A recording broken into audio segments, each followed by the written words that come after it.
Hey, what's up, guys? Welcome to Chop of History today, brought to you by Law Tigers. Today's guest, Bareknuckle Paul, should be a really good interview. Something I want to remind you guys, our first bike night is June 21st here at Pearlwood Cycle Fab in Halifax. So it's Wednesday, June 21st. Next one's July 19th and August 16th. They are on the third Wednesday of the month, so that's a way you guys can remember. Wednesday, June 21st. So that's the Wednesday right after Laconia. Will be Jody, I can't hear you. You gotta hit the up volume on my keyboard. Which one? There's like a little microphone thing. Little microphone. Hold on, guys. Let me fix this for him.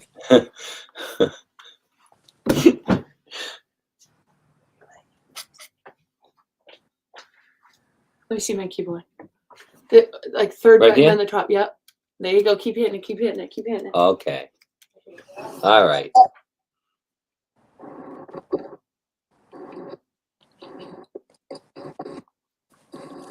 Sorry, guys. Oh yeah, good. Now I can hear you now. Okay. All right. So anyway, that's for our bike night. The first one is Wednesday, June 21st here at Pearlwood Cycle Fab. Dad, do you have anything quick you want to add to it? Or should we get right to Paul? Yeah, let's get right to Paul. Yeah. All right, let's bring Paul on. Hey, Paul. Hi, guys. Hey, Paul, how you doing? Good. How are you? Good. You know, I never realized just how big you were until I saw that picture of you and I standing together. Holy shit! I'm saying, somehow I knew that would come up. Yeah. This one right here. Yeah, I look like a midget compared to you. I know. It's my claim to fame. Yeah, really. I guess, yeah. So my first question, Paul, how'd you get the name? So I boxed a little bit growing up. And was always into just combat sports of any sort. And then, just kind of also like, the getting your hands dirty, your knuckles are busted up and bare, so the two just kind of blended together and just had a good, I had a good ring to it, really. You know, so it is. Yeah. It is. Nobody's ever asked me that. Thanks for asking. I mean, we get asked occasionally, but never on like an interview or anything. I was pretty happy when we came across that name. Well, I figured it was something like that, but you're right. It does have, a good name. Thank you. I appreciate it. When you said that you did some boxing and you're so tall, all I could think of was like a kangaroo. They say, boxing a kangaroo is brutal. I've never boxed a kangaroo though. So.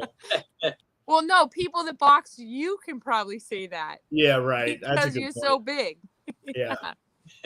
Yeah. So what do you have going on in your shop? Oh man, this is our 20th year. So in 20 years, I don't think there's never been a day where we didn't have anything to do, but right now we're busier than we've ever been. We've got a lot of really good parts going on. But the bike builds have just taken off. I mean, we've got a dozen or more bikes to build right now. We've got some really cool customer stuff we're excited about, but at the same time, we're doing the FXR tour for Born Free. So we're doing a really cool chopper for that I haven't been so excited for a bike in a long time. It's going to be cool. We're going to try to blend the 70s with the 90s with today also. So it's going to be a chopper. We've got an old Magna Charger that we're putting on a 124, an Evo. I think we're the only Evo in the whole. There's 10 builders. Jace from Fast Life Garage is putting it on with My Machinist, and everybody's doing twin cams and M8s, and there might even be a shovel head or two. And we're the only Evo, which is kind of strange. We're doing a blown 124, and then we're going to do. We haven't told a lot of people much about this, but we're doing a monoshock swing arm, and then just a lot of really cool one-off pieces. You guys, Dave especially, you'll appreciate some of the stuff you see on this because it's going to remind you of things that were going on back in the day. But we're going to do a little bit more, be some billet stuff, but a lot of handmade stuff, handmade gas tank. Obviously, the frame is all going to be handmade. But I'm I'm beyond excited about that one. No, But then we've got M8 FXRs going on and twin cam FXRs and just a lot of really cool stuff, but also some choppers. We're building a chopper for Darren right now, actually. oh, Darren cool. McKeag. Yeah. So he and I are going to, last year we all rode our bikes to Sturgis. We took like a 4,000-mile trip to Sturgis. This year we're going to do even more than that, but we're all riding our choppers. So That's cool. I'm really excited. So I'm riding my FXR chopper, that big black Softail that I sent you, Jody. Hold on, I know that's what I was just gonna say. I think I have a I think I have a picture of that somewhere. There's that is such a typical. So that's what I'll be riding. Yeah. Yeah. Okay. Yeah, And then our buddy Jeff will be on that big black Lowrider S. This. Yep. Oh boy. Yeah, I saw that. That's How much stretch did you put in that? That's got 12 in the down tubes, and it's a stock rake, so it handles absolutely amazing. Yeah, I'll bet. Yeah. So he went back and forth. He's like, I said go 6 or 8. He's like, oh, let's go 10. And then he kept calling me, man, what do you think about 12? What do you think about 12? And I'm like, that's a big bike, man. And he loves it. He lives out in Colorado Springs and rides it all the time and just couldn't be any happier. So I couldn't be any happier. So now, the FXR stuff that you're doing for Born Free, it's not for this year, is it? Yeah, well, so it's for Born Free Texas. I'm sorry. Oh, okay. Oh, okay. Yep. Yeah, I got excited for a second. Yeah, right. Yeah. I know. So we have to be in Durango, Durango, Colorado, about a week before the show starts, and we're taking 4 or 5 days, and we're all riding our bikes the 1,000 miles from Durango to Mount Enterprise. That's cool. Yeah, I'm excited. It's too bad. The Texas one is the same time as Biketoberfest. I know. I hate that. There's like a bike show every weekend now, or 2 or 3 of them. True. It's constant. Yeah, it's True, hard to keep up with. Yeah, you have to pick and choose. Yep, you really do. The one in Texas is a really good time. It's got a grassroots feel to it, and it's out in a big field. Yeah. Just reminds you of stuff from way back. Yeah. Where is it in Texas? So it's in Mount Enterprise, which is maybe an hour east of Dallas. It's kind of like in the hill country, like just south of Tyler, Texas, which is where ZZ Top's from. So that's kind of cool. But it's a neat place. It's a good time. Well, that's really cool that you're doing all this FXR stuff. FXRs were always my favorite. And, I'm going to build an FXR for myself for next year, for Sturgis for next year. And, I was going to take, I've got a couple of stock frames, and I was going to probably take a stock frame and stretch it. And what I just came across about a week ago, I just bought an early Ness FXR swing arm frame, 7/8 tubing. Oh, that's awesome. Yeah. I mean, I was getting excited as you led up to tell me what it was, because I knew it was going to be something like the holy grail. That's awesome, man. Yeah, congratulations. How about this? The guy, a friend of mine, says, hey, I know a guy's got a frame for sale. I said, what is it? He said, I don't know. I said, well, give me a picture. He sent me a picture of it. I mean, of course, I knew what it was right away. Right. It was cool. Ended up going over the guy. I sold this frame to the guy 25 years ago. You're kidding me. Yeah. For That's too cool. $800. That was what it went for. $800. The guy still had the tag on it. He never used it. Really? Yeah. That's amazing. Yeah. So I'm excited. I'm going to put a twin cam drivetrain in it. Sure. And, I'm going to build it like we did back in the late 80s when they came up. Oh, that'll be fun. They're so cool. It's so timeless. Yeah, absolutely. Yeah, it's like a time capsule, really. Yeah. Paul, so I see that you have some stuff for Indians. Mm-hmm. Yeah, for the Challenger. Tell me what you got for the Challenger. So we do a fork extension kit because it has such a good suspension already. We just did a kit that just lifts your bike up a couple inches in the front. Well, we've got a 1-inch and a 2-inch. And then for the rear, we have brackets that actually change the angle where your shock mounts. So it lifts you either 1-inch or 2-inch. We have a couple other things that we're working on that we're really not ready to talk about too much yet. But rats. I know we can talk about it off camera. We've got some pretty cool stuff. That's such a good bike. The Challengers. And I mean, the whole lineup is really. So what I like, and I've spoken about this a little bit in the past, is 5-8 years ago, I wasn't near as excited about the motorcycle world. Like the custom world, of course, choppers and that I'm always excited about. But just, the bikes coming off the floor and young kids getting into it, it didn't feel too good.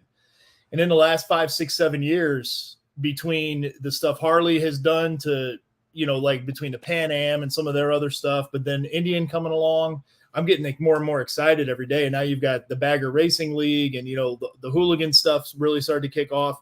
It's just an exciting time to be into motorcycles, period, which it always is. But, when the OEMs start really pushing it and offering more and just doing exciting new stuff, like all these the new stuff Harley came out with in the last couple of weeks with the new paint jobs and stuff on their STs and stuff.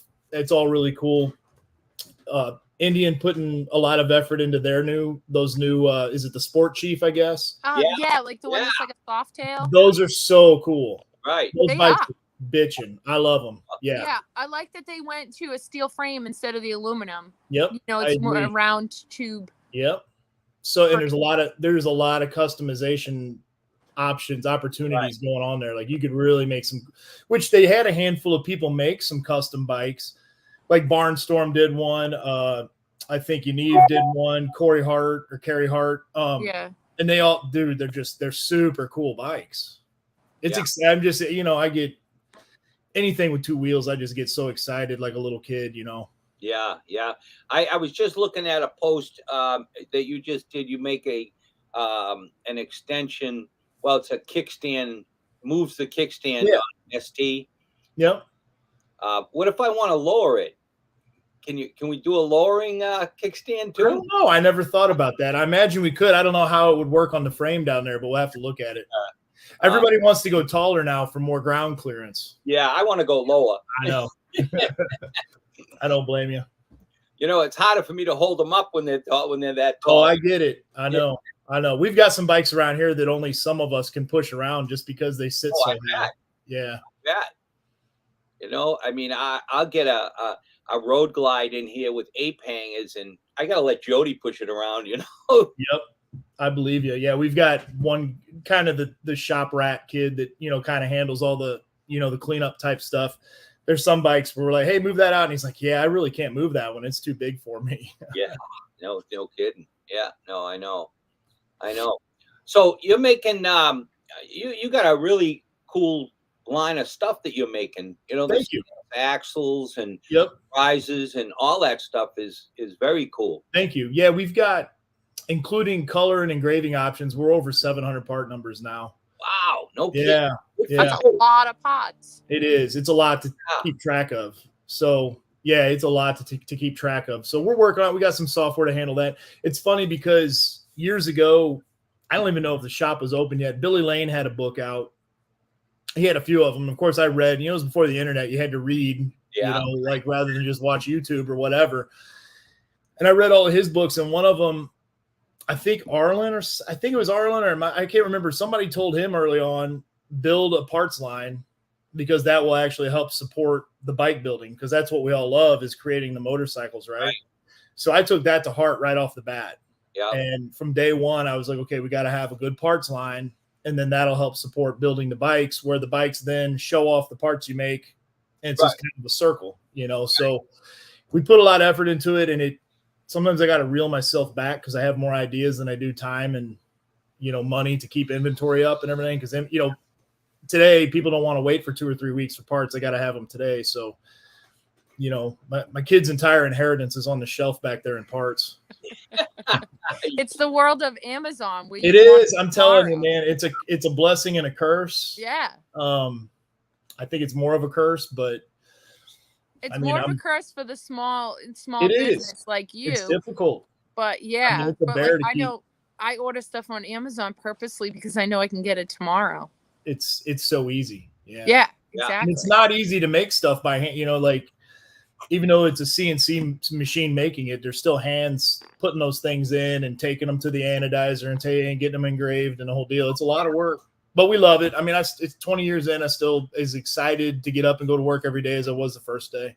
Yeah. So your son works with you every day too, correct? Yeah. He's awesome. He just turned 21. He's been here full time for about 3 years now. And, he does like the customer service inventory, but he also makes sure parts are getting coded and coming back. And there he is. You guys will have to meet him in Sturgis this year. He's with me there every year. He's a hell of a kid, man. I couldn't be more proud. I'm sure you can. Yeah. You know where I'm coming from, Dave. Yeah. Oh, yeah. No, I can definitely relate. Yeah, it's cool. And I never pushed him. He kind of grew up in the shop just by default. It wasn't like, hey, go do this. You know, like I built a panhead for my dad when my kid was maybe 5 or 6, and he welded the oil tank up, and my daughter helped lace the wheels. And, you know, so they were around it a lot. And then he was about 16, 17, and he's like, Dad, I'm just here for a job. Once I find something else, I'm out of here. I'm like, cool, man. That's fine. I just want you to be happy. That's all you ever want your kids is for them to be happy. Yeah. So maybe 8 months later, he's like, okay, Dad, here's the plan. I want to do this and I want to do that. I want you in 5 years to be able to come and go as you please. And I'm like, all right, let's do it. Yeah. And ever since he's a way better businessman than I ever could be. So yeah. It's cool. I don't know about coming and going as you please though, Paul. Well, I'd rather be here than almost anywhere else. Right, like same thing. Give me a long motorcycle ride once or twice a year, and then I just want to be back at work. Yep. It's cool to get his generation Absolutely. so involved because unfortunately that, you know, under 30 is not really. It's funny because, you know, there was hardly any kids around here riding 5 years ago, and now like almost every one of his friends has a bike. Cool. I don't know if that's totally influenced by him. I'm sure it has something to do with it, but you know, the kids that were on sport bikes and dirt bikes, now they're buying Sportsters and they're buying old Softails, and you know, it's pretty cool to see it happening. Yeah. I've definitely got a different opinion of the next generation of motorcyclists than I did 5 years ago. Yeah. Well, you know, things have sure changed. You know, the industry has changed. You know, the standards have changed. There's so many shows, you know, which is an inspiration for people. You know, and some of the bikes that these young guys are building, I mean, blow me away. You know, it's like, wow, where do you find the time? You know, I know. Yeah, there's a couple guys like Christian Newman and Hawk Lash, or however you say Hawk's last name. Those two guys, and there's plenty of other dudes right behind them, but it's just insane the amount of ingenuity and craftsmanship that they put into a motorcycle. And they ride them too. Those aren't just show bikes. Like those dudes, everything on them runs tip top. And I've seen Hawk bounce around down in the creek gravel in Tennessee at Loretta's show. And I'm just like, most people couldn't ride that motorcycle on asphalt on an empty parking lot. And he's out there bouncing through the gravel, hand shifting and working whatever mechanisms. I know, it's the coolest. Yeah. Yeah, it is. Have you seen Sean Jackson's bike Panhead? Yeah. Yeah. That guy's got some wild ideas, man. Yeah, I saw his Panhead, or his Pan Am last year, and I was pretty blown away. Yeah. Is that am I thinking the same? The guy with yeah. Pan Am. Yep. Yeah, I know. It's pretty cool. Yeah, it is. It's cool to see that, you know, there's still that drive of being innovative and creative and building something unique. Patience to make all that new stuff work with the old stuff, you know, like blending all the. I mean, I can't even imagine, like the computers, like when you were helping Dave with the volume a minute ago, I'm like, I had to have my son come in here a couple hours ago and turn something on. I'm like, dude, I can't even figure it out. Just come get this thing logged in. I can't do it. 20 seconds later, he's walking back out. It's fine. It's good. Like, yeah. You know, I recently have been kind of having some electronic issues with one of my new bikes. And I was literally thinking yesterday, I'm like fiddling with it, like can't get it. And I'm like, what the heck? This is why I ride old bikes. Yep. 100%. There's no, like, because this whole CAN bus thing, the whole, like, I'm just used to electricity takes a loop. You know, like you got to go from positive through everything back to negative. And I mean, I can figure that out. I'm really good at that. And now, so luckily, I don't know if you guys know Mike that works for me, Nine Finger Fab. He makes all the tools for engines and everything. And he's just an incredibly he spent 20 something years in the dealerships, and I stole him away a couple years ago. And talk about a godsend, because he knows all that new electrical stuff that I have I'm lost. I don't have a clue. Yeah, it can definitely be, you know, opening a can of worms. Yep. It's beautiful when it's working. Yeah. It's amazing when it's working. It's not like timing a magneto and, you know, tuning an SU or a SNS or something. Yeah, I call Jeff Zielinski and say, Jeff, what do I do next here? You know? Yep. Yeah. Yeah, let me FaceTime you so you can walk me through it. Right. Yeah, I I'm with literally you. had to do that with him on one of my bikes because I had to do it myself. DP made me do it myself. If I wanted it changed, I had to do it. Yep, that's what I've Yeah. done with my kid. He's built his own engine in his bike, and it's a big, it's like 120 horsepower Sportster. And all I did was I was there on fire up. I was check this, check that, check this, and that's but that's how we learn, I guess. Yeah. Yeah. Yeah, I was gonna ask you what he rides. So a Sportster. So he's got a hot rod Sportster, but then he got a '94 FXR last fall, and Ah, yeah, it's pretty cool too. I hated to see him start to tear it apart because it had like a bobtail fender and just a whole bunch of really cool '90s stuff that I would have just. I'm like, you don't sell any of that. That's all mine. Like, I'll trade you or whatever because I want all that cool stuff off of it. The old Nest side covers and just it's covered in cool shit. But he's either going to do a twin cam or an M8 for it, but he's got a big stack of parts sitting there, and he's just I think he's going to ride it a little bit this summer and then do it up over the winter time. yeah, Yeah. it's the same thing. FXRs, so you've got a couple FXR builds here doing for customers? Yeah, I mean, probably 6 or 7 of them are FXRs right now. Wow. Yeah, we're doing an Evo Softail for Darren, and then we've got an M8 FXR that we're doing, an Evo FXR we're doing, a twin cam. I got to think about all of them at the moment. There's quite a few though. Like we've got a stack of them sitting here waiting their turn. We're doing a kind of a full blown show build with a Tweevo, the twin cam inside of the Evo case. Yeah. We're doing that one. And then I think there's a Chopper FXR sitting back. We're going to do another Chopper for a guy too. So no big wheel baggers? No big wheel baggers for us. Thank I God. love the baggers, but the big wheel part, that's not really for right. me. No. I mean, Hey, so I wanted to bring up you guys trip to hold on, let me find that picture with you and Bobby Seega. oh yeah, to Nepal. Yeah. I don't know that I actually have it on here. Which was- that's a good Yeah, that so must that's be a his- Sportster. Yep, that's his little hot rod Sportster. It's about Yeah. 120 horsepower, and he built the whole engine himself. And Oh, nice. Yeah. Not that one. Let me see.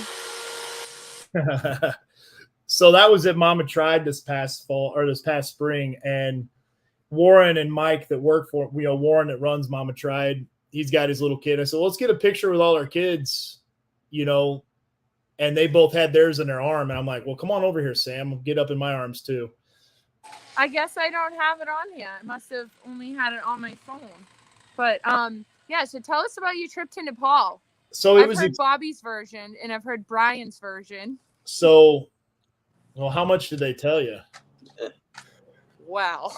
Yeah. Well, How much time you know Bobby as well as I do, so there's no holds barred with Bobby. Trip of a lifetime, I guess, man. It was everything you expect and more. It was really exciting. Of course, I got in an accident on 45 minutes into the first day. I ran into a truck. So I got a little trip to a hospital. On the way back from the hospital, got in a car accident.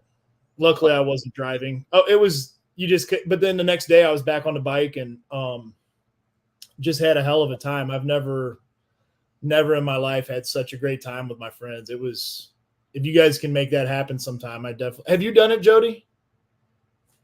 Oh, you haven't? You definitely want to if you can. I can't hear you. Hold on, Here you sorry, I had it muted for a second because somebody's No cutting good. right next No to me. problem. But go ahead, keep going. I'm trying to upload that picture right now. Oh, okay. Yeah. So, I mean, it just the culture there is something like they're the nicest people. Like there's no crime. They're very easygoing and happy and loving, so super cool, kind of a stark contrast to some of the other places we've been. But the scenery and the riding was just out of this world. It was tough. I mean, it was a workout. Like when they say we've only got 60 kilometers today, you do the math, and they say that's 40 miles, give or take. Yeah. But it'd be 5 hours because it's rigorous, heavy duty riding.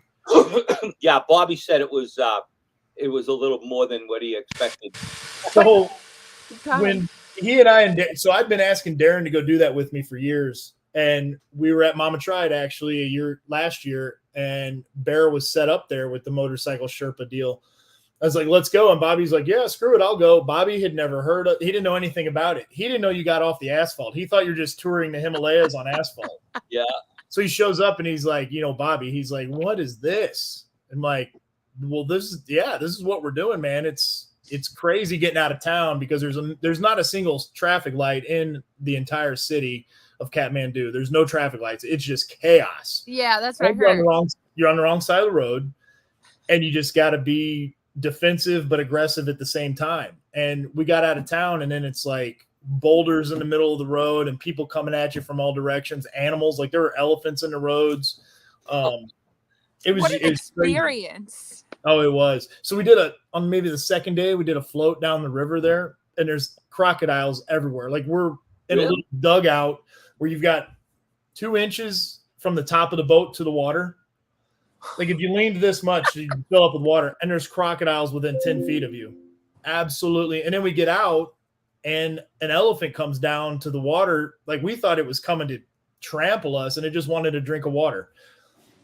Huge elephant. I could have touched it with my hand, and it just cool. Oh, it was cool. Yeah, it was cool because we survived. Well, that's what I was just gonna say. It's probably cool to tell the story now, yes. But in the moment, it was like Yeah, it was. Yeah, I was laughing. I was like, I'm gonna be the tourist and have my phone out and record the whole thing, and everybody else is kind of scattering, and I'm laughing. And so earlier, like the day before, Danger Dan dared me to, like the monkeys come up and beg from you. He's like, I dare you to grab its tail. And I'm like, Bear 5 minutes earlier said, don't mess with the monkeys. So, of course, I grabbed the monkey's tail, and then like 18 monkeys come at me, and Dan's laughing hysterically. So when that elephant came down, I was like, Dan, I dare you to grab that elephant's tail. And I've got video of it. I'll send it to you later. I've got video, and you can see Dan like contemplating, looking at the elephant's tail and looking at where his escape route is. He didn't do it, though. Yeah. How about the bridge that you rode on? Yeah. So with you and Darren, who are both big guys. Yeah. On these little what were the bikes again? They're the Himalayan from Royal Enfield. Like what are they, like 500s? 400, I think. So you guys, how fast did they go with you guys on them? I mean, I suppose speed wasn't an issue. 70 miles an hour. They probably got up to 70 on the asphalt. Wow.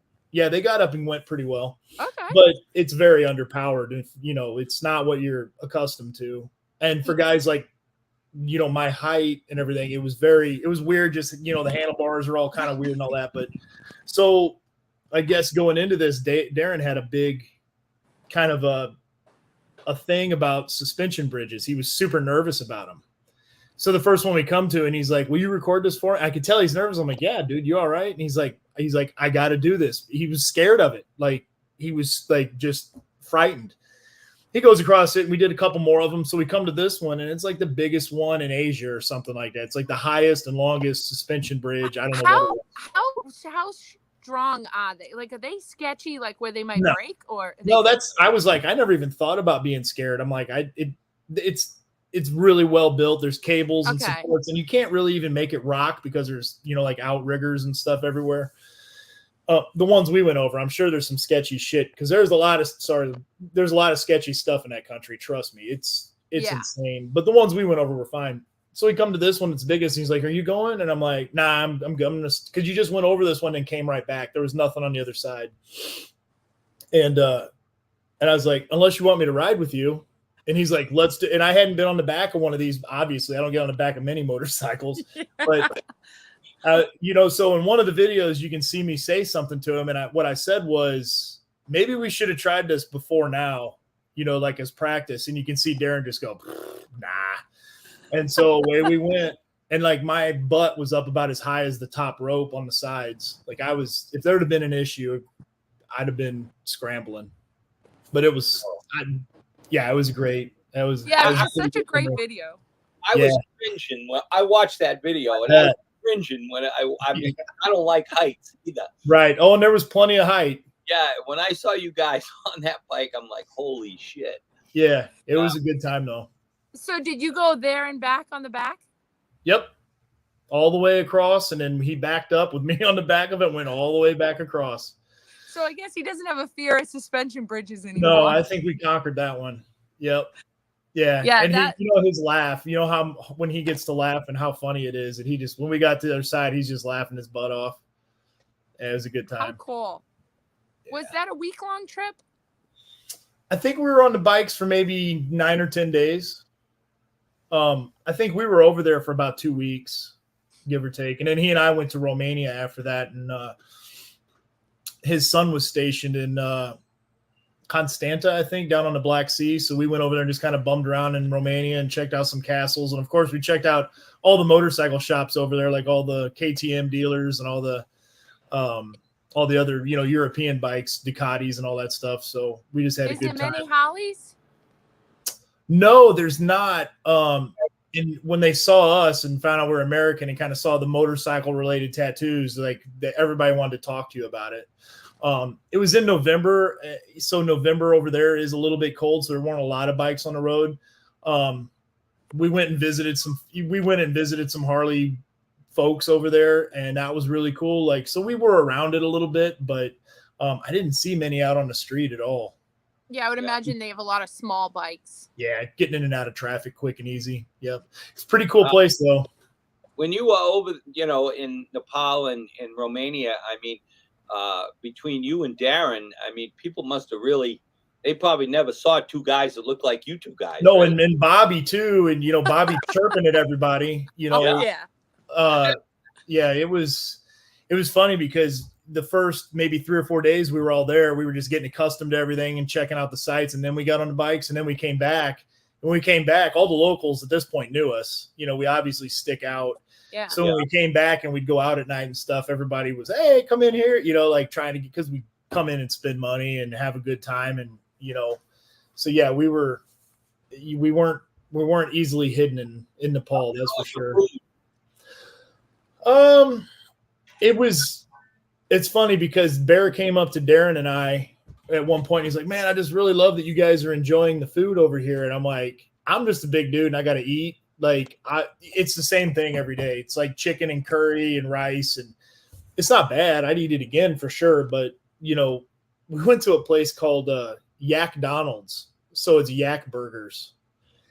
Which is it McDonald's? But no, it's totally not at all a McDonald's. It's painted up like it and looks like it, but it's not in any way related to McDonald's because it's like a yak burger, which I'd eat again, but not if there was beef around.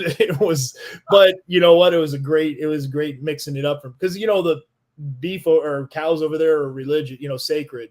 So you can't eat cattle over there. You can almost run into them on your motorcycle on the road all day long, but you can't eat any of them. So they don't have any beef? No beef.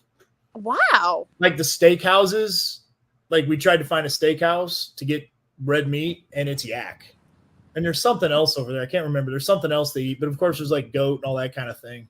Is yak like those like bull kind of like hairy things? It's like a big hairy cow basically, but it's like a mountain animal, I guess. I don't know. Was the meat very similar to?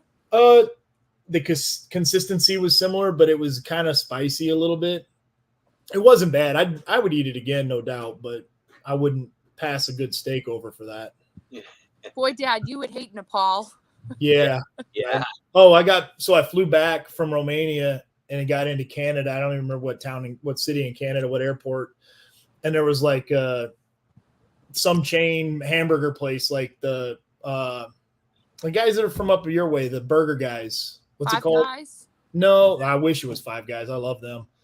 The movie star guy that his family has. Wahlberg. Yeah, there was one of those, and I'm like, I made a beeline for almost running. I'm like, give me an American beer and a burger. I gotta have this. A cheeseburger probably never tastes so good. Never. It was so good. But it's like I think taking in that local cuisine is part of the experience too, and then it makes you appreciate what you have back home also. Yeah, yak Donald's, huh? Who'd have thought? Yeah, right, exactly. How about this bike, Paul? Tell us about this one. So that one, I did that one in 2007, and that was my first cover for Street Chopper. And that dude, I was building that guy a rolling chassis, and we kept bouncing ideas back and forth. And then it just turned into I did the whole bike. I don't know where that bike went. I haven't talked to him in quite a few years. You know, what's that been 16 years now? But that was my first time that I had Darren Williams from Liquid Illusions do our paint. And he did, as you can see, an absolutely stellar job. Yeah. Had a really cool olive color and then the kind of an off-white, but underneath all that white was some cool graphics with, you know, some kind of, you know, reflective metallic, you know, but then the rest was white. So you kind of had to hit it in the right. You know, Darren is still really good at kind of hiding all those details. But that was a really fun bike. Called it the Haymaker. What kind of Springer was that? We used to make those. So I got started in the bike world building frames and springers. And we quit doing frames and springers back in 2015. It's just, you know, the market was flooded and it's tough, you know, making every single thing custom. And, you know, one of the biggest problems, Dave, was chrome platers, man. It's hard to find good chrome anymore. So, you know, everybody wants their Springer plated and, you know, the platers were wanting $1,200 a Springer, you know, so then you got to, you know, your prices are high and then the quality is not really what you expect. Yeah. It was just, you know, and part of me regrets that decision because I enjoyed making that stuff, but it was better for the business going to, you know, making parts that are a little bit easier to just put right onto a bike as the bread and butter, then leave the custom stuff for the complete bike builds. Well, you know, the cool thing is like all that stainless stuff you're making, you don't have to worry about plating. You know what I mean? Right. Yeah. And it's that stainless we use is the most corrosion resistant stainless on the planet. So yeah, if you don't bang it up, it's going to look pretty for the life of the bike and even longer. Yeah. I mean, chrome is probably the biggest downfall for any manufacturer. I agree. That makes motorcycle parts. You know? I agree. It's always a disaster. Yep. You know, and the chrome shops are dwindling. I mean, I can't. I know. I've gone through over the years that, you know, have gone out of business. Yep. Like Browns. I couldn't believe Browns left. And then there's been so many more ever since. And the folks, so we're in St. Louis and the people here in St. Louis, like they'll do okay on steel, but if you want them to plate aluminum, it just flat out won't stick. Yeah. Which I don't understand. So, and it's a shame because I feel like a lot of our customers want chrome. There's some specific parts that I know we would sell a lot of if we could get good plating done, but I can't afford to ship it to, you know, basically Tijuana or, you know, Southern Texas, you know. So we had some people that I would ship it to Southern California. They'd drive it to Mexico, get the work done and drive it back. And that's just, that makes me really anxious thinking my parts are in the trunk of a car, basically. Yeah. You know what I mean? Like what in the world could happen? You know, so we don't even offer anything in chrome plating anymore. What is your most popular pot that you sell? Probably our axle line. We do a lot of our FXR conversion bearings for the swing arm. We probably sell a couple of those a day. Those are going out constantly. So what is that? So instead of using the cleave block inside of your swing arm, we developed, and it's not a spherical bearing. It's actually 4 ball bearings, you know, sealed like a wheel bearing almost. Okay. Double row ball bearings. There's 4 of them in there. So the dynamic load and the static load on them is through the roof. Like it'll take a beating. But you've never felt a smoother swing arm. You know how it is when you take the shocks off on your swing and your swing arm just kind of goes like that. Yeah. With ours, it's like clank, you know, because it's got full range of motion and there's no resistance. Does that help? It might be a stupid question, but help with the suspension? Like 100%. So you get to, you'll be able to realize your full suspension, but it also, you know, so I'll try to display. So if this is my swing arm and this is my frame, when you have it in the cleave block, you can twist like this. If you were looking at the bike from the top, you know, you can twist because of that rubber. But when we have our ball bearings in there, you can't twist. All you can do is pivot up and down. So it eliminates what they call stiction, you know, that rubber stiction that you get. Yeah. And then that kind of squishy, you know, left and right, it eliminates that as well. So that's probably our single best selling product. FXR axle adjusters, Dyna axle adjusters, those are big. Our fork braces, you know, it's hard to narrow down to one part, but I'd say if you had just one, it's definitely the FXR conversion bearing kit. You know, I didn't know you. I've never seen that with that ball. I mean, I've seen all the ones with a spherical bearing. Right. Which Um, that's technically not a spherical bearing. That's a Heim joint is all that is really, because a real spherical bearing, because I looked into using real spherical bearings. yeah. A real spherical bearing that size, one of them is over $300. Oh, Because, wow. instead of just rolling, like brass or something inside of a Teflon, Yeah. there's actual bearings all the way around that round kind of Heim thing in there. And so those technically aren't bearings, but ours obviously are. There's 4 American-made bearings in each kit. And, I mean, we've sold, I don't even know how many. They've been out there since probably 2017, and we've never had any of them come back. They last forever. What's that deal retail for? I think they're at, I don't know my price on that. I think they're $300. Okay. Maybe $325. Yeah.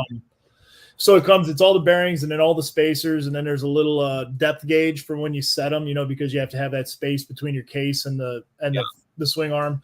Yeah. It comes with everything included. And then we started doing pivot shafts too, because a lot of people, the only pivot shafts out there, Harley still makes them. They're getting harder to find because they're not producing them like they used to. Yeah. But the only other ones were imported. And the tolerances were all over the place, which is okay when you're going through those cleave blocks. But when you're going through a ground bearing, you can have some issues. So we started making pivot shafts for the FXRs as well. So everything's, spot on tolerance wise. And also it's a lot prettier. The other thing, you guys, I'm sure you've encountered this when they get froze up inside of the transmission case, you guys sit there and bang on it all day. Yeah. That stainless we use won't do that because it just won't corrode. Yeah. So it'll be good for, we like to say that, 2 things we say, like, I like to make heirloom parts. I want you to pass these parts down to your kid, not just because they look good, but because they last that long. And the other thing, we're not trying to compete on price, but I don't think anybody's competing with our quality, so I'm not trying to just sell stuff to sell stuff. I want to make the best stuff. And that's why I want people to come to us for the best, not price shopping. Yeah. Same for you guys. Like, it's like you go get a tattoo and they're like, well, how, like being around Darren, just all my tattoo friends and stuff is like, oh man, how much? And it's like, it's going to be on your life. It's going to be on your body for your entire life. Yeah.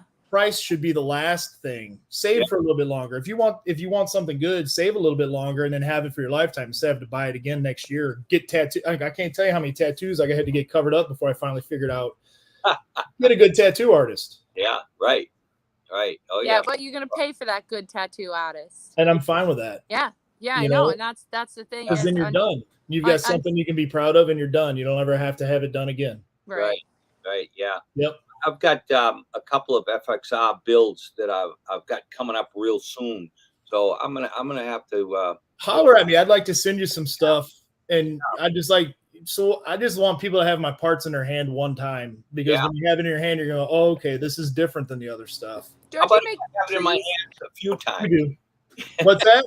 How about if I have it in my hands a few times? Yeah, perfect. That's even better. Yeah. So Jody, another thing we do is we make a set of triple trees for the FXRs, also for Dynas and Sportsters, but it adapts everything FXR, including your wheels and brakes, to a 49 millimeter set of tubes and sliders.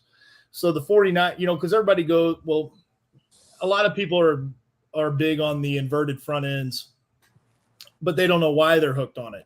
They're just hooked on it because of the price. The only difference, and anybody can correct me if I'm wrong, the only difference between an inverted front end and a conventional front end is the unsprung weight. You've taken the sliders and put them up here, so now they're suspended, but all the valving and everything else on the inside can be equal. So I like the look of the traditional Harley front end. So I thought, how can we make something to compete with the inverted front ends? Well, there's all kinds of drop-ins, from Legends and Olin's and everybody else. Race Tech makes great stuff for 49s, but also you've got IWD. Yeah, and you've got greater stability with the wall thickness and just bigger diameter. But we also changed some of the geometry, because on your 39 millimeter, the offset between your stem and your tubes is out there a little ways, and on the 49 millimeter mid glides, you pull it back a little bit, and I would always get, no matter what I did to my bikes, I'd get a death wobble at like 105 miles an hour. Every FXR I ever owned would do that. And with these, it eliminates all the death wobble. You're much more stable in the corners. You don't even have to like put the expensive stuff in your front end. You can just run stock Harley stuff in your front end, and it's going to be better than any 39 millimeter you've ever ridden. So now That being said, this is a 49. Yep. Narrow trees. So yeah, and the way I did it, it's all spaced out to where your stock Harley Timken bearing wheel will fit in it. Yeah. Your stock brakes will work with it. Yeah. Also, though, if you run the 2000 to 05 wheels, those work as well. So there's a little spacer for the early wheels for the brakes to work, but other than that, it comes with an axle. It comes with the spacers to space everything properly. Yeah. I mean, it's like it comes with the stem and the nut and the whole deal. The steering stops work. You know, it's about as plug and play as you can get for a replacement front end. I've got one on that chopper, so that'll give you an idea of what it looks like. Obviously, it's 8 over, but and give you the idea of what it looks like width wise, and from a ways away, it just looks like a stock front end. When we were doing my 93 FXI, we had looked at his trees, but I can't remember what. Well, give me a call next time. Yeah. Yeah, you'll like them. You'll like them. We've got Wait, I don't even know what the trees are on my 93. I forget. I think they're holly trees though. But anyways, yeah, that 93 FXI she has we put 49 on that. Did you guys get excited to start seeing the FXRs come back around the last 7 or 8 years? Yeah. Without a doubt. I know, me too. So I worked at a shop before I had my own place, and I remember the first time I saw one. I'm like early 20s, and I grew up kind of around bikes, but not like you guys, So, and I asked the guy, I'm like, "What's that?" And he's like, "Oh, that's an FXR. All the club guys like it, and the guys that really put a lot of miles on like it." And then a chopped one came around, and I was like, "Oh my god, that's so cool!" Everybody hated the triangle, and I'm like, "Man, I just loved it just because you can." Well, we all know what you can do with an FXR, but ever since then, I was hooked. It was 25 years ago or something. And then I was like, you know what? I think the FXRs are going to come back here pretty quick when everybody started getting on Dynas and doing all this thing and, the fairings and all that. I'm like, yeah, the FXRs are coming back, which, for a lot of us, they never left. But same with choppers. People are like, oh, choppers are coming back. And I'm like, choppers never left, man. Yeah. Well, I'll tell you a quick story. I bought my first FXR. It was an 82 in 1985. It was a real shit box that I bought, and I did it over, gave it a whole facelift, and I never forget the first time I rode it. I couldn't believe it. I'm like, holy shit, this is the smoothest Harley I have ever ridden, and it's got 5 speeds. I was so impressed, and I did lots of FXRs back in that era. Lots. I bet. Hey Paul, somebody, Mike Woodyshek, he wants to know: can you run Brembos with a factory FXR wheel with your trees, the 49 millimeter? Yeah, you just have to use the adapter. Yep. I think I can't remember who makes the adapter.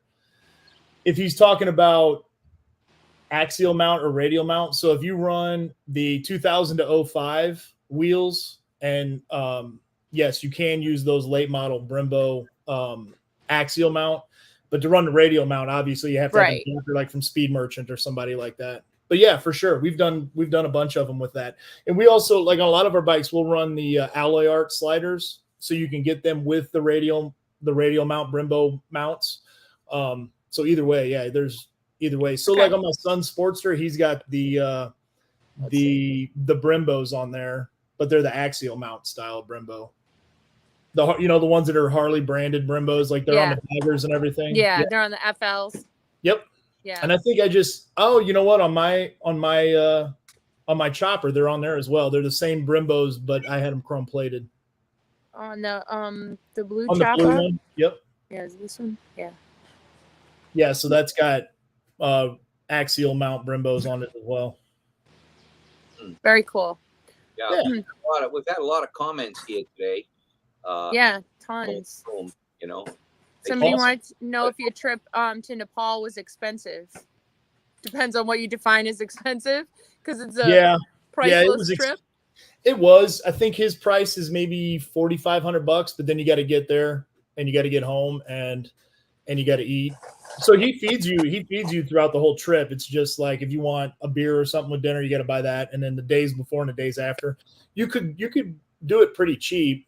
I mean, it's all relative. I mean, Yeah. What I would say is it was worth the money I spent. Absolutely. I would assume it's a priceless thing. So yeah, I don't like, even. I have a do it ball. once. I quit paying attention to the money because I was having such a good time. It's like, I'll make the money back when I get home. It was worth it. So definitely high value. I'll say that. Yeah, very cool. All right, Paul, we don't want to take up too much time, too much of your day. I know you're a busy man. Where will your next adventure be? So Darren and I are going to leave, I think, on like July 10th, maybe, to go to Sturgis. Oh, that's a long. Oh, I think Brian had said you guys would. Yeah, Brian's going with us. Like, is he the best dude or what? I love. Oh my God, I love Brian. Yeah, this guy. Yep, yeah, such a great guy. His photography is awesome too. Yep.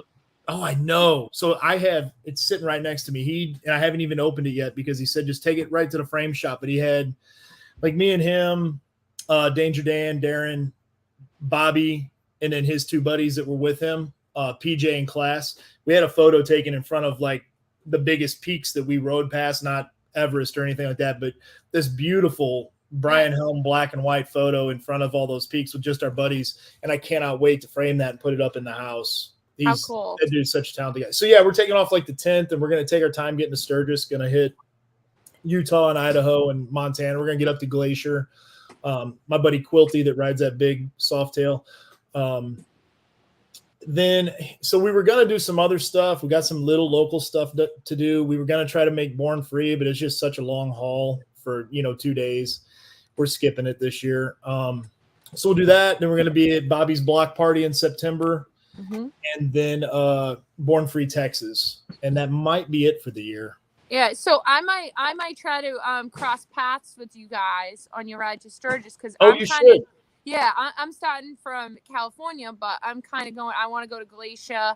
I'm gonna go up like through Oregon and Washington, and I'm kind of sort of doing it by myself. So Brian had told me you guys' kind of route, and I was like, oh, we could totally cross paths. Should. Oregon and Washington is beautiful. I wish we had time to get over there too, but yeah, you should. Have you been through Glacier yet? Yeah, I've been through a couple of times, but I kind of have like another meeting to go through Glacier this year where I have to go through. So awesome. I'm gonna we should definitely hook up for a day or two at least. Yeah, that's what I said. I'd love to ride with you guys. I mean, yeah, I'd be in my glory. I know where the best huckleberry pie you'll ever have is up there near Glacier. Well, I've never had it, so my God, it's so pie good. will be good. I think I put on about 5 pounds staying there for 2 days. So good.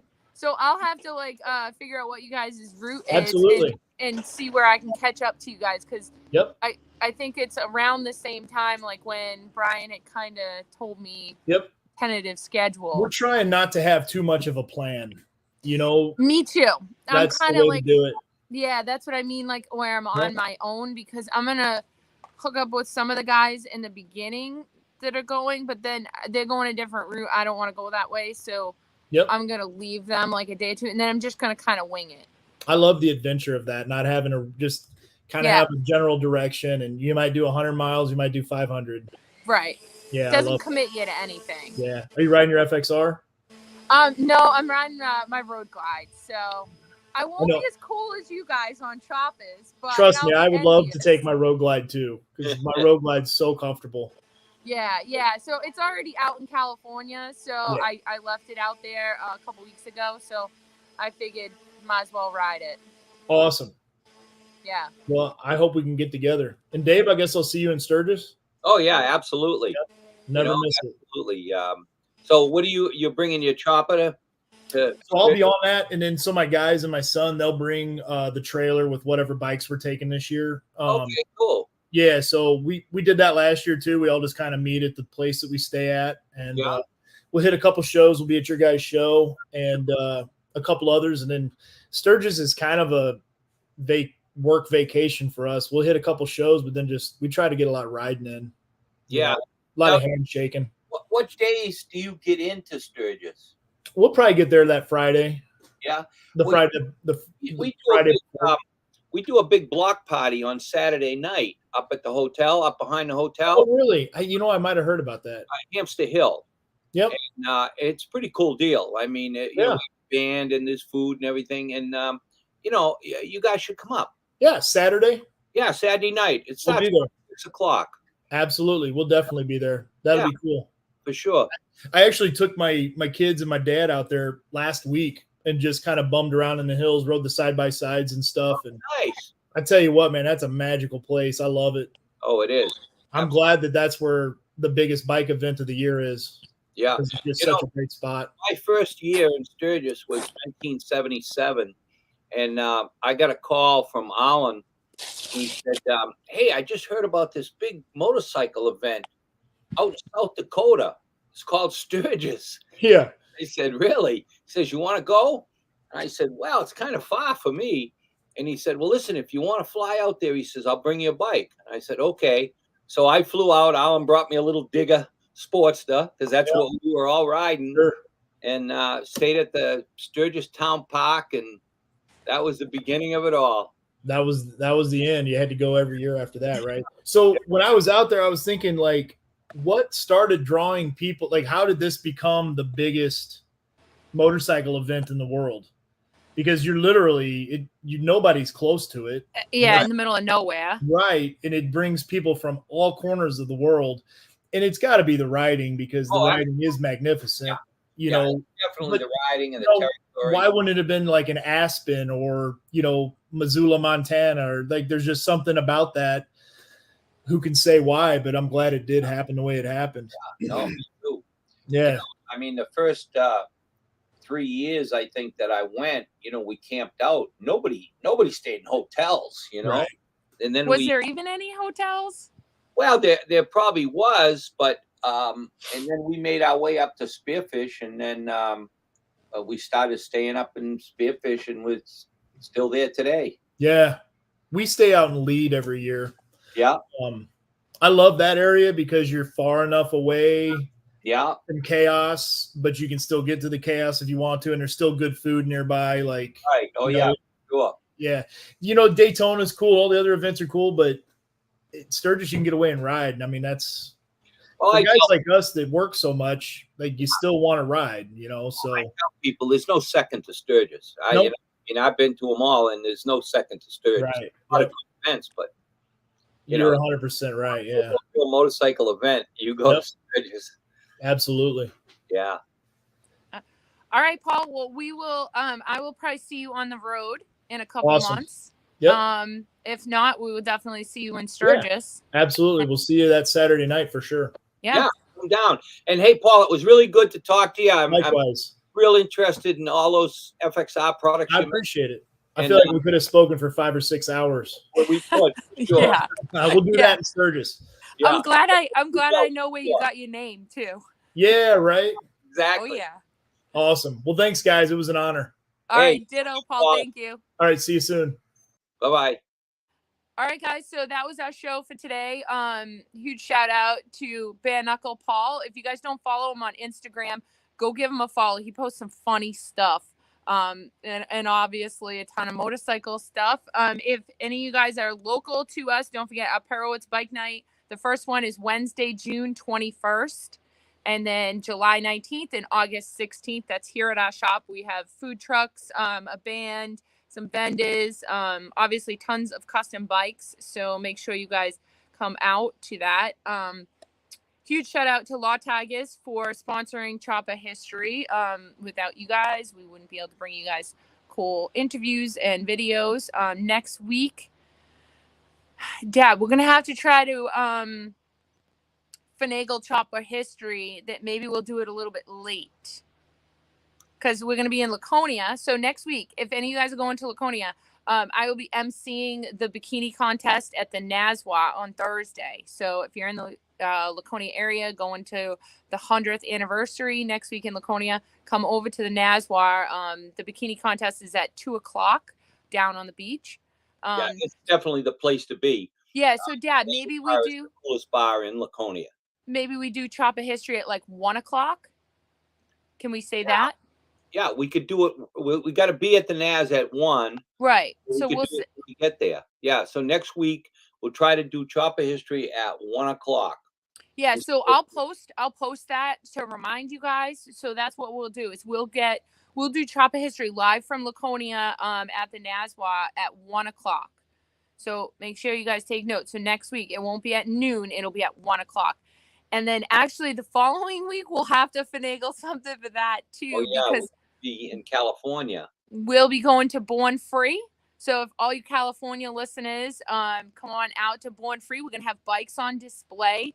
Friday night we're gonna be at People's Champ at I forget what the name of the place is on Friday night. I know. I don't remember either. Anyway, Friday night, you guys know what I'm talking about. If you know, we will be it's there. that stone house, right? The stone building. The Cook's Corner. Corner. Yeah. Cook's Corner. Friday night, cheering on Sean Jackson. Right. Vote for Sean. Yeah, my fellow Sean. antique outlaw. He's the one Yeah. that built that panhead with the crank start. Yeah. So yeah, so we won't be able to go live from Born Free because there is no cell phone reception in that valley. If you guys have ever been there, you know what I'm talking about. There legit is no cell phone reception. So but we will try to go live from Cook's Corner, or at least from California at some point on Thursday. I'll post about that as well. So next week we will be live from Laconia at 1:00. 1:00 next Thursday. Also, hey, I meant to do this in the beginning. So we just got an order of hats in. So let me turn this way. I will post these this way. So here's one of them, as well as we got Perowitz ones too. So they're all different. They're all one of a kind. So if you guys want one, they're $25. I will have them with me in Laconia. So you guys, if you come to the Nazwar, you can hit me up. Sorry, I'm trying to find. Here's a Perowitz one. So $25 for these. If you guys want one, send us a message, get a hold of us, call the shop, whatever, come by. But I will have them in Laconia next week if any of you guys And tell people about the raffle. Yeah. So, which I wish the bike wasn't covered up, but anyway, I have that 87 FXR in the raffle. So you guys can buy a sticker for $33 or 4 for $100 for the bike raffle, and that will put you in 4 entries for $100 in to win this raffle. It's on my Instagram. So if you guys go to Jody Perowitz on Instagram, you can check it out. It's a nice bike. It's got a thunder header. It's got T-bars, shocks, a nice paint job. It's black with a silver stripe. It's a cool bike. It runs really good. So you guys, I think I'm like a little more than halfway. So make sure you guys get your tickets. You can go on my Instagram to find the details. And I do Venmo and PayPal. I think that's it, Dad. You got anything else? I think that's about it. All right, guys. So we will catch you guys next week. Thanks for tuning in. Thanks for all you guys that comment. Keep those comments coming. Share our posts. Like them. Tell your friends to watch so that we can keep bringing you Chop of History each week. And if you guys are local, don't forget Perowitz Bike Night, June 21st. All right. Shout out to Lot Tigers. Thanks, guys. Okay. Thanks, everybody.